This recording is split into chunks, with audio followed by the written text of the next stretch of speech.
Get ready. Mr. Speaker, sir, it is a pleasure to speak when you are in the chair. First, I would like to say that the first budget of this government is indeed something which is being appreciated widely. However, we are also surprised to note that the stock markets have now gone down for some reason. In this connection, I would like to point out that from my own experience, it has nothing to do with the budget. The market goes up and down on its own, and there is very little logic to bring both of them together. Mr. Speaker, sir, I would say that this is not the best budget, but it may actually create what we most need. That is to say, it may create more jobs. This budget has been presented at such a time when the employment situation is worsening day by day. There has been decline in growth of our gross domestic product and there has been slowdown in consumption. The uneven monsoon, global trade tensions and problems in credit market are some of the issues we are facing now. Sir, I have gone through the economic survey that has been placed before the house. It has been mentioned that in the last 5 years the government ensured that the benefits of growth and economic stability had been shared. I think it will be possible for us to discuss in detail when the demands for grants come before the House.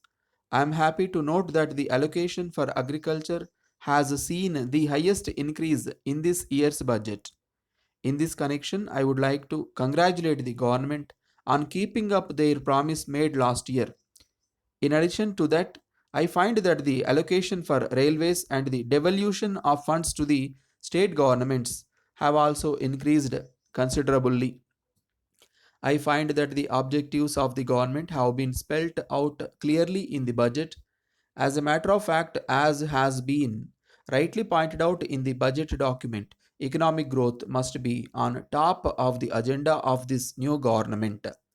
I am of the considered opinion that only a fast growing economy will generate surplus funds which are necessary to address our social and economic problems. I am sure that honorable members are aware that much of the investment comes from public sector enterprises including the railways. You may also note that a strong public investment program can be used to promote private investment. Mr. Speaker, sir, we have seen many natural calamities in the last few years throughout the length and breadth of the country.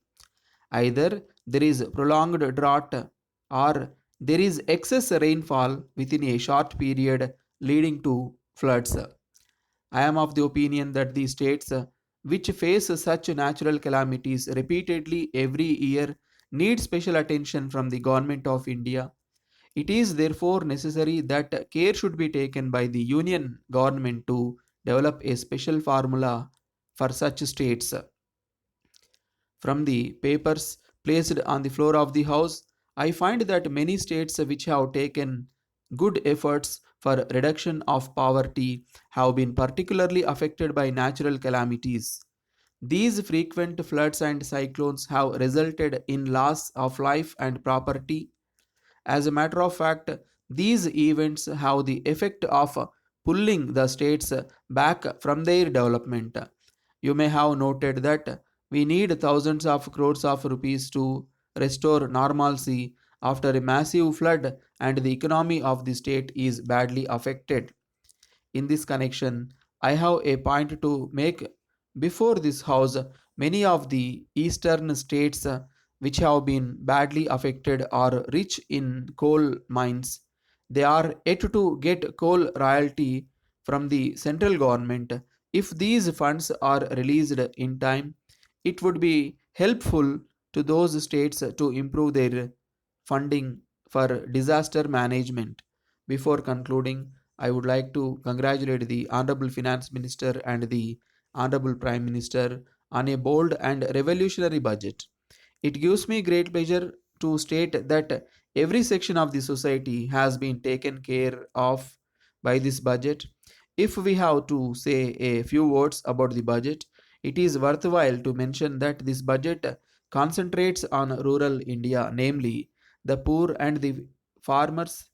As you know, nothing can stop the growth of our country if these sections of society are enriched as early as possible. Sir, with these few words, I conclude my speech.